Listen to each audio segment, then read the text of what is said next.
Are you ready for rapid fire? Let's do it. A lot of good questions in We Out tonight. Now I've got to find my rapid fire questions and see what I've got here. So, Marcus Freeman today talked a little bit about his one of his best players, Xavier Watts. Guy that's just continuing to improve at his skill set. Right, he has all the talent in the world now. He's improving at his skill set as a safety in terms of tracking the ball, in terms of making tackles and those type of things. The thing I love about X the most and that he's really improved at is his vocal communication. Like, he's a leader. He is a problem solver. He gets guys lined up. You see him all the time making checks, making calls, and that's the area that I think he's made the biggest jump at is really being a problem solver on the field. You know, when he's out there with Don's a young guy, and even sometimes with the backers, he's able to really get everybody on the same page, and that's where he's really took a huge leap.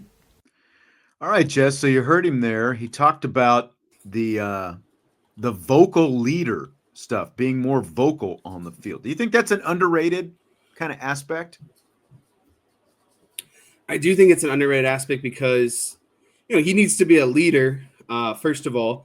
And the number one thing that I've kind of learned, through work, kind of through life, and as I kind of grow in my profession is the more you can be vocal and explain things and teach things to other people, it's just a reflection of how much you have an understanding of what's going on. And so the more that vocal that Xavier Watts can be, it, one, amplifies his leadership, but two, it also displays his overall knowledge of not only what the secondary needs to accomplish on any given play, but the totality of the defense on any given play. So I think, that's the sort of stuff that you need to be to take a next step as a leader and overall football player when your career aspirations are to be in the NFL. Because it's one thing to know your assignment and to know your job, but when you're vocal and you're telling people, okay, this is what you need to do, or communicate coverage, or this is what we need to do, well, now you have a full understanding of the big picture. And I think that's why it's so important. Yeah, and I think that comes with just the confidence as well. Like, we've talked a lot about confidence with Riley Leonard and his confidence and kind of how that has impacted his play as this season has gone on.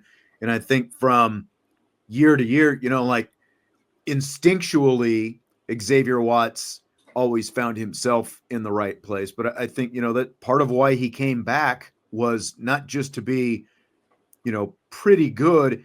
He wanted to be elite and put himself and his team, in like his team, obviously this year, the best chance to win, compete for a national championship, but himself for the future.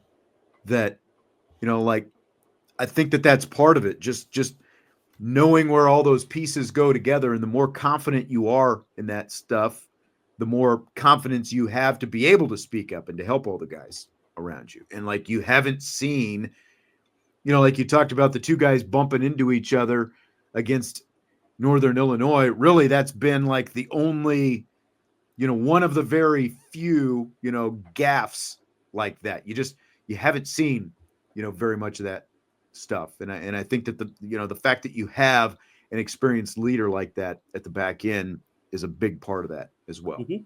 Definitely. Okay, so Freeman was also asked about a handful of young defensive linemen who we haven't seen so far this year. Cole Mullins, a guy who's had a couple of different injuries. Brendan Vernon, a redshirt freshman. Sean Sevillano Jr. and Devan Houstan, and where, what their progress has looked like. It was just getting back into practice, obviously with his knee injury earlier in the season. So he's very slowly just kind of getting into the practice load, whereas those other three guys have been critical in terms of the preparation for our team. Sometimes they'll be up with the defense, but the majority of the time those guys are our scout team D-line. And I made this comment to the coaching staff yesterday that this might be the best scout team D-line that I've been around in a long time. And in terms of what they're able to, the level they're able to practice at and give our offensive line a realistic look at what they're going to see on Saturday. It's been really impressive. Those guys work their tails off and they're getting better. That's how you get better, right? It's not what you want. At the end of the day, everybody wants to play in the game, but you know what, you have to, within your role, find ways to get better. And their role right now is to be on scout team and to, be ready if we need them in the game. But they are really accomplishing their roles at a high level. I'm really pleased with all three of those guys you mentioned.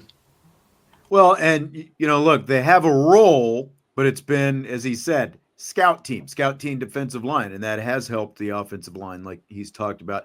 How easy is it, do you think, to be able to embrace that kind of role, especially probably if you are like a redshirt freshman, meaning you didn't play, if at all, maybe handful of snaps as a true freshman. They haven't played so far this year. How easy do you think that role is to embrace? I'm going to be honest with you. I think it's a hard role to embrace. I think it's a good role to embrace for development, right? Like, you clearly kind of see where you stand on the depth chart, and I think gives you a good opportunity to develop and get better and really showcase to the coaching staff why you deserve an opportunity to be maybe on the 3-deep roster. But overall, it's really hard to embrace because this is something that I went through kind of, coming out of high school and playing in college. Is high school, you're the man. All of these guys are captains of their teams, are the best player of their teams. They're going to the University of Notre Dame. Like, they're studs, right? And so to go from the guy to now being – not even in 3-deep, not even the travel roster, and you're just kind of scout guy. And, and so I think it's easy to get down in the dumps sometimes, and especially in practice, because you get separated, right? Like, first team defense is on one side of the field, scout defense is on the other side of the field, because they're obviously working with first team offense. And so when you're over there, yes, it's like, okay, I'm developing. I want to show these coaches I'm good and get my opportunity. But at the same time, you have a clear vision of the starters on the other side of the field, basically in a completely different practice. They're practicing Notre Dame's defense and preparing for the game at hand. You're learning, you're looking at a binder full of plays from the other team and just trying to run them to the best of your ability to give your offense the best look possible. So it's really hard to embrace because you want to be the starter, but you clearly are on the practice field looking at the starters practicing in one spot. Yeah. And you're on the other side doing something else. Not even relevant to the defense that you run. Again, your job that week is to learn Florida State's defense, Navy's defense, and run it to the best of your ability. And there's times where like some of our offensive coaches would get mad at us defensively because we're not following the script. Essentially, we're not that's not a look that they're going to give us, or that's not how that person is going to play. So it's like you're really right. given the opportunity. All you're doing is trying to mimic something that somebody else is going to do. You have no free will to, and that's exactly right. Now, so somebody said, Brian said, it's easier when the team is winning and you're appreciated. I would say that, because it's got to be even rougher if you're Florida State, for example, and that's your role. It's got to be a heck of a lot tougher there because especially in those, in a lot of cases, these guys are going, man, I should be playing more. I would have a chance. In other cases, they see reality. They know who's in front of them, like, Howard Cross and Riley Mills, so like there's a little bit of difference there, but it's got to be really tough, to kind of keep plugging away sometimes and being able to do that. But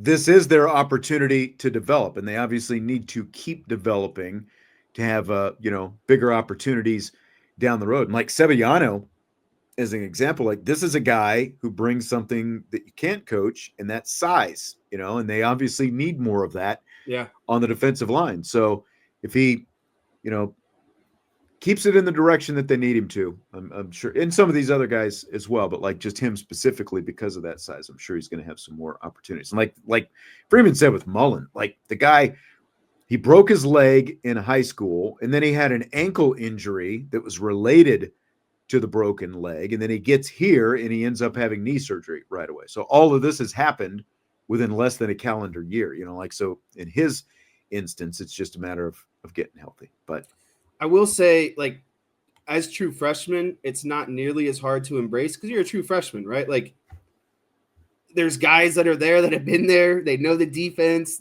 They're up to speed. Like, that's the hardest part. You get into a place as a freshman, you got to learn a playbook, and then you got to also kind of, be able to play fast on top of – it's like Jalen Sneed, right? Like, he had to learn the defense and then be comfortable enough to where he could play at a speed that, like, mimics his talents. But the more you go on through your career, like maybe you're a redshirt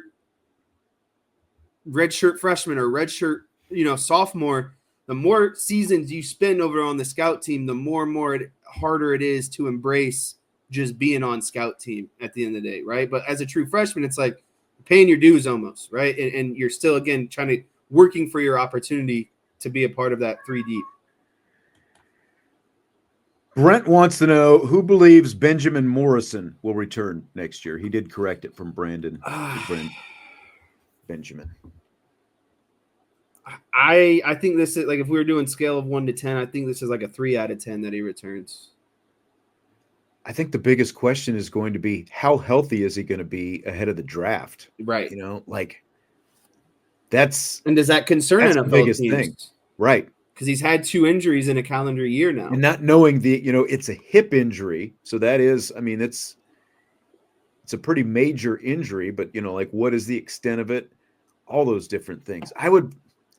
I'd put it probably at a 3 or a 4, but that's really, again, like what the biggest question is going to be, is this guy going to be healthy enough that teams are going to be confident enough to draft him next April? That's going to be the biggest question. So just not knowing what his recovery time is going to look like, how bad it was to begin with. I don't have a lot of confidence, but again, it's all going to come down to that ultimately. Brent also wants to know, should we be concerned about Marcus Freeman being able to have his team focused this Saturday? What do you think about that? No, I don't think that we should be concerned about that. And I think I think Marcus Freeman is doing a good job about using that NIU stuff as bulletin board material every week, just drawing back to that feelings and emotions and, disappointment and everything that these players felt after the NIU loss. Again, I not that it was a good thing, but remember I said it, I don't know if when we were kind of talking about it and a lot of people were overreacting, I said, as long as they win the rest of these games, they'll be in good shape. It's unfortunate they had to use their mulligan against NIU, but it put their backs up against the wall, right? There's no more margin of error. There's no more room for error. You felt what it feels like to lose that game. And if you're Marcus Freeman, you say you execute, you do the things we do. We don't have to feel that feeling again, right? We are slowly creeping our way from our backs up against the wall, but it put that pressure on them. And I think there's nothing wrong. Again, I didn't want to lose to NIU. There's nothing wrong with putting pressure on these guys and not allowing for, that margin of error to be quite as big. So I'm not worried about it. I think it's I think it's legit if you are concerned about that, just because of the fact that you do have NIU. And that's one of the lingering things that happens after that, is that's always going to be there until, honestly, he's got to go 2 or 3 years with not having a major slip up like that without people, I think, having that concern again, because it felt like he had put it behind him last year, and then you win a big game to open up the season, and there you are. You have one of those major snafus once again. But I just feel like with this team coming out of a bye week and, getting some more rest and, all those different things, I think that they'll be plenty motivated because of everything that they've got to play for over these next 4 games. So, kind of speaking of things to play for, scale of 1 to 10, what chance do you give Notre Dame to move up to the 5 seed by the end of the season in the playoffs? I'll give this a 1.5 out of 10, a 15% chance. Very small. I think that the bigger question, and we kind of talked about this earlier in the show, is could they move up to hosting a playoff game? I think their reasonable range is like, really, they're at 10 right now. I think their reasonable range is like 7 through 10, really. I think so too. So I'm at like a 2 on this. Maybe 1 is even, more realistic. But just because of, again, who's in front of them and limited opportunities for real upsets to happen when you look at the, like who teams are playing the rest of the way. I think that 7 is probably the best that they're going to do. I think that that's the best chance they have. I can't see them moving as high as the 5. And even if they would, obviously they're in great shape. But I can't see them moving much past the 7 spot unless they just blow everybody out and look so impressive here down the stretch. So that's why I gave it a 2 instead of a 1. Like leaving the wiggle room that actually could happen. Scale of 1 to 10, what's your confidence Notre Dame would beat Ohio State if they had played this year instead of last year? This is a really good question. I've thought about this question, to be honest with you. 5 out of 10, 50-50. I think it's a toss-up. I think defensively, very similar. I would maybe give the slight edge to Notre Dame. Offensively, very similar as well. Quarterbacks that are, dual threats. I think the edge would go offensively to Ohio State. They have better wide receivers. They have a bit more of a dynamic passing attack. But I really do think that Notre Dame runs the ball just as good and maybe not, if not better, than Ohio State. And I know Ohio State has, Henderson and the guy who transferred from Ole Miss, so they're pretty solid. But I think Riley Leonard is what tips that scale. Judkins. Yeah. Judkins. I think between him, Love, and Price, that the running game is just a little bit better because of he can run the ball better than Howard can. But I just think this is a toss-up, and especially if it's on a neutral field, it's even more of a toss-up. But I think it would be a great game. I think they're very – I think this is the most similar they've been in a long time, maybe is the best way to put that one. Yeah, I think there's not a whole lot of, like the way Ohio State has just been able to plug in NFL receiver after NFL receiver for years now has been very impressive. And it's crazy that like Will Howard is not that much better. Just what I've seen of Ohio State. He's got more weapons than Kyle McCord. Yeah, like Notre Dame's defense is better, but I don't feel like Ohio State is quite as explosive as they were last year. I still like, they have good skill talent like you talked about, but I honestly feel like Will Howard is more susceptible to making mistakes than Kyle McCord was last year. And everyone, ran Kyle McCord out of town. And he obviously hasn't had a great year at Syracuse this year either. So it's a 7 for me. I am really, like watching that Penn State Ohio State game last week, I just felt like it was a really good matchup for Notre Dame. I would love to see Notre Dame's defense go up against that again this year. And I feel like with, especially like at the back end of the secondary, or really just across the board in the secondary, when you look at how last year's game played out, I would really like Notre Dame in a matchup against that this year. So it's a 7 for me. Maybe we see it in the playoffs. Who knows? Fill in the blank. It's blanked before going on to an 89-60 win. Notre Dame men's basketball season started by falling behind 2-0 after Irish forward Tae Davis tipped a Stonehill missed shot into the wrong basket last night. It's very reminiscent for me, and the reason why it's reminiscent, I don't know if you'll remember this, but this is a memory that I often think of for some reason. I was playing. You remember when I used to play soccer Yes. back before I started to play football? I remember.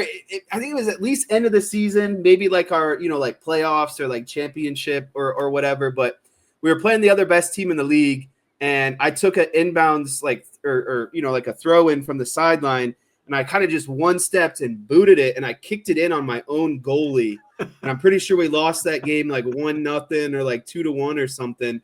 But that's what it reminded me of. It was reminiscent, and it's the worst feeling in the world scoring on your own basket, right? Like if it's a tip in, if it's a hockey own goal, if it's a soccer own goal, it's one of the worst feelings in the world. So to me, it was very reminiscent, but it's kind of like Bad News Bears vibe as well. But I'm glad that they kind of, that after that run happened, because it kind of got it out of people's minds at least. Yes, exactly. And that's like, oh man, it seems like it's going to be a bad omen for everything that's to come. But they obviously worked it out. They had a big lead by halftime and went on to win pretty easily. But I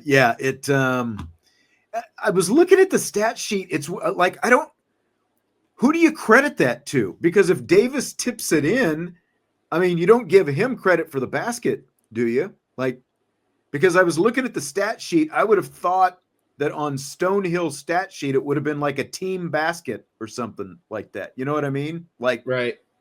But there's nothing that indicates that, because the points obviously go to Stonehill. They don't go to Notre Dame, but there's nothing that indicates that. So I'm trying to figure out like who got credit for that bucket last night. I don't know. So the Kansas City Chiefs are 8-0 after Monday night's overtime win over Tampa Bay. Would you rather see a three-peat by the Chiefs this season or see someone else win the Super Bowl for the first time? You know what? Like, I think as much as this might piss people off, I love like the dynasty runs. I love the dominance runs. I think it's a little bit like, I think maybe people don't like Mahomes, and I think even that's kind of tapered down a little bit. But like, I love Andy Reid. I love the way that they've kind of done this thing. Like, one year they had just the offense that was going bonkers. The most recent one, it was on the back of their defense. They're finding different ways to get it done. And the common denominator is Patrick Mahomes, Chris Jones, and Andy Reid. But I'm kind of all here for it. I don't mind them winning. If the Cowboys aren't going to win, it's not a team that I hate to see win. And I'm on board with like these Warrior dynasties, Patriot dynasty, Cowboy dynasty, Laker dynasty. Like, I'm kind of for it because, again, I think it shows your dominance. You're not just like a one-hit wonder. You're legit, right? Like you're planting your flag as one of the best teams of kind of all time. Yeah, I'm down for the three-peat as well. Like, you're this close to it at this point. You're already 8-0. Why not just have a three-peat and, a fourth? Like, think about Kansas City right now in like the last, 10 years, 2 World Series appearances, 1 World Series championship, 4 Super Bowl appearances, 3 Super Bowl championships already. As long as it's a team that I don't despise, like the 49ers, the Eagles, really anyone, in the NFC East, the Steelers, the Broncos, those kind of teams, as long as it's not one of those, might as well have a three-peat. Why not? And Patrick Mahomes, for the most part, like you said, is pretty likable, unless you just can't stand the Chiefs and you're a fan of another team. I think more people are upset with like the Chris Collinsworths of the world that just blow up every little thing that Mahomes does. Yeah, that's true. You know what I mean? I think that's the part. I love Patrick Mahomes. Come on now. I think that's what it pisses some people off. And maybe even the Tony Romos as well that kind of talk about Patrick Mahomes. Brent, boy, I wonder who Brent could be talking about here. Are there any 4-4 NFL teams who have all pros returning capable of competing for a championship? I didn't think the Bears had any all pros returning. I don't know. Yeah, what do you think? I didn't think so. Well, with the most recent news, I'm about 80% sure that Dak's going to be done for this season. If I'm Micah Parsons, I really don't understand the incentive to come back either because they're not good. He's hurt and he's in a contract year. So let's just say no matter who comes back, they're just a bad team and they're not going to make the playoffs. So that's that. Yeah. You get them back in the field. It's like the 49ers, if they do get all these teams back, are going to look a lot different at the end of the season. I think the Lions are the team to beat in the NFC right now. They just look so good and winning in different ways. But they're like Notre Dame. I'm with good you. Run the Cowboys attack, are done. Good pass attack when you need them. Good defense majority of the time. 2-headed running back monster. Good coach. Good discipline. Good culture. Work hard. Again, I would love to root for the Lions. I just can't because of DK and my good friend Sean Koski. Just can't do it. Just way too obnoxious. Maybe not as much DK, but definitely Sean Koski. I can't do it. I can't. Anything he likes, I cannot like. So. Can't go for it. Yep. He's a Lions fan. He's a Michigan fan. Is he a Pistons fan? He is a Pistons fan as well. He's all in on. He's Detroit. all Detroit. He's a Michigan man, and I respect that because the Tigers. They've sucked at baseball for a while. They've sucked at football for pretty much their whole existence. Michigan finally, got their national championship. So he's honestly, he's got to be doing great in the terms of like Michigan won a national championship, Tigers went on their playoff run. The Lions are obviously one of the best. Like I think he's living his best life right now. He just had a baby as well, just got married. Like he's doing his thing. So yeah, just can't. We're great friend, but I can't root for anything Michigan, unfortunately. How about this question for you? Boston Celtics head coach Joe Mazzulla says there's not enough fighting in basketball anymore. Quote, the biggest thing that we rob people of from an entertainment standpoint is you can't fight anymore, Mazzulla said. We should bring back fighting. What's more entertaining than a scuffle? How come in baseball they're allowed to clear the benches? How come in hockey they're allowed to? Do you buy or sell, Mazzulla, Jesse? Yeah, I am 100% on board with this, 100% buy.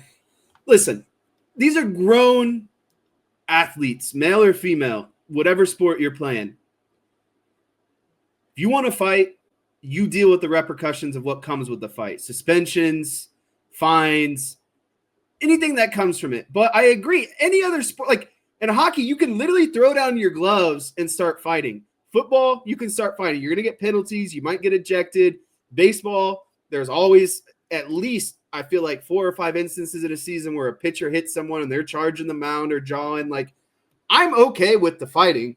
Just you got to deal with the repercussions of what comes from it. Yeah, that's exactly right. I mean, the NBA, after the Malice at the Palace, I think that's when things really shifted in terms of getting away, from some of the fights. Because, like, obviously interesting that the Pistons were involved in that because what would that have been? About 15 years before that, the Bad Boys with Lambeer and, Mahorn and Isaiah Thomas and all those guys, Rodman, that whole crew. I mean, that's when like you could still kind of duke it out a little bit, but he's exactly right. It's like, these are grown men. I see no reason they shouldn't be able to throw it a little bit. Have you watched any of that Netflix Boston Red Sox thing yet? Nope. Because like you were talking about, baseball and like, there's some great stuff in there from, I believe it would have been the 2003 season, like when Pedro Martinez, the whole incident with Don Zimmer, when, Zimmer, came at him, because like Pedro had hit a couple of guys. There's some great stuff in there about Pedro basically being the enforcer, is like, if you're going to like, he went up to Kevin Millar because Kevin Millar got hit. I can't remember who hit Millar, but he's like, who do you want? And Millar was like, well, that's an interesting question. It's like Jeter. So he hits Mariano Soriano, he hits Soriano and Derek Jeter both on the hand.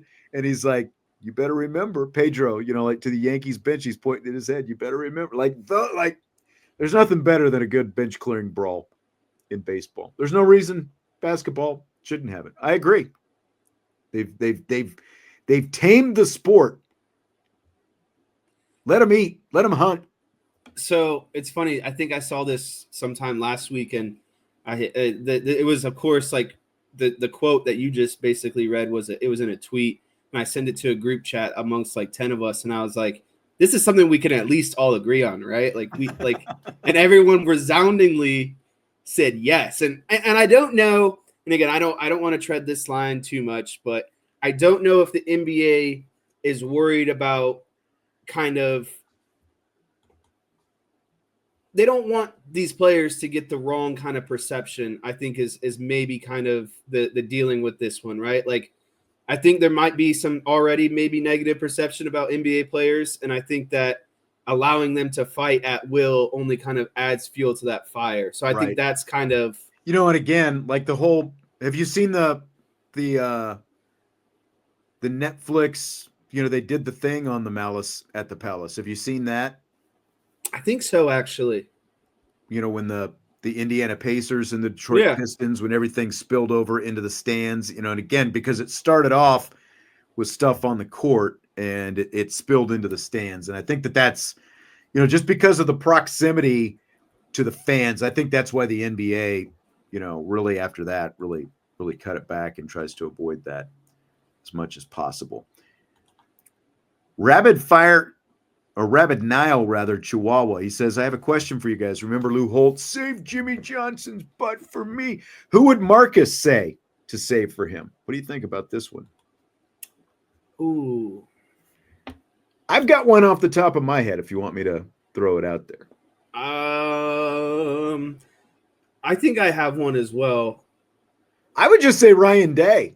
You know, like after Ryan Day, you know, sounding off after the end of the game last year on NBC, and you know, basically going all guns blazing at Lou Holtz. Like Marcus Freeman's, you know, such a nice guy and everything that it like that's what I mean. It's hard to feel like he's got that in him, basically. But that's why Ryan Day seems like if there was going to be somebody, he would be the one. So I think Ryan Day is not the easy answer, but the answer that would be most common. I would also put Pat Narduzzi's name on that list as well. Ooh, I like that. But Pat Narduzzi, you know, might already have Marcus Freeman in his sights. But I think Pat Narduzzi's got basically everybody in his sights. And so like at that point, it's like it's not really Notre Dame like you know focused. It's just kind of like right. Whoever decides to catch that stray that week or that spray from Pat Narduzzi. Yeah. But no one's ever done wrong by Notre Dame or like done something to really just be like Ryan Day is the closest one. Right. Just all that stupid nonsense he was talking when they came to Notre Dame. It's like he was like the victim of the situation, or like, you know, everyone was just bashing Ohio State and they had so much to prove. Ohio versus everyone. It's like, come on, man. What are you doing here? Yeah, that's exactly right. Yeah, Rabinell says the Red Sox-Yankees rivalry, one of the last in that era. Pitch clock, no sliding, hard to work up anger for another. It really does. It really seems like that was not only. I don't think it's nearly. All guys get pissed about now is pimping home runs. Yeah, that's right. Like those teams genuinely seem to hate each other, you know, because they were both good. They played each other in the playoffs both years. And I think that, you know, Pedro kind of stirring it up a little bit definitely helped things. But what would you? I'm trying to think. You know, like Dodgers, Padres. Is that? I think Mets and Yankees are also up there. Yeah. I think the Cubs and the Cardinals used to be, but not really as much anymore. Well, when Wilson Contreras got hit on the backswing and what's-his-face thought it was time to just plunk everyone, and even after Wilson and Ian Happ, I think, gave each other a hug and was like, oh, we're all good. And then I think, you know, you just flat out don't have as many. You don't have like the Pedros anymore. Well, but they've also taken the rules, you know, that you can't slide into runners coming into home plate. There's a lot of new rules. There's a lot of rules, I think, kind of protecting fighting at the end of the day. So really, it's like, to me, the only time bad stuff happens is one, when a guy pimps a home run or pitchers start coming high and in with fastballs that they can't control. And I think those are really the only things that upset players these days. Yeah. Rabid Nile says Roger Clemens. That's a good point, because he was part of that as well. And I think when Clemens was, you know, with the Yankees at that point, that added to it. Like the whole Clemens throwing like this is a different team, obviously, but like Clemens throwing the broken bat at Mike Piazza in the World Series and all that stuff, if you remember that. But good times. All right, well, that's going to do it for tonight. A lot of great questions in the show, a lot of great interaction on the show tonight. Vince and I will have IB Countdown to Kickoff coming up for you tomorrow. We've got Notre Dame and Florida State and a late night edition of the postgame show. So make sure you're there for that Saturday night as well. I'm at Purdue Sunday. We've got a night game, Notre Dame women at Purdue Sunday night. So I'll have that, and we'll kind of have some details at least you on don't that have Monday to as well. Stress about the Cowboys game. I know you were worried about that Purdue because of the Cowboys. I'll tell you what, though. If they can find a way to beat the Eagles with Cooper Rush this weekend, you will never hear the end of it from me. I mean, it'd be nice, but I don't care about the season at this point. I care about beating those dirty birds. Yeah, I'm just not. having to go to West Lafayette gives me a reason not to have to invest anything in that game. That's like the one. It's a great excuse. But you got Romo doing the game. I am in on that, Brandon. Notre Dame women have the best backcourt. Oh, I was in on that last season. Yeah, I mean, because you haven't even seen Citron yet. You've already got Olivia Miles and Hannah Hidalgo, and then you throw Sonia Citron into that mix. Like, across the board, there's no doubt. Should I start doing all the podcasts like this? Yeah, you do that. See if your buddy ND72 gets mad at you. All right, have a great weekend. Enjoy the game. We'll talk to you next week. IB Nation Sports Talk.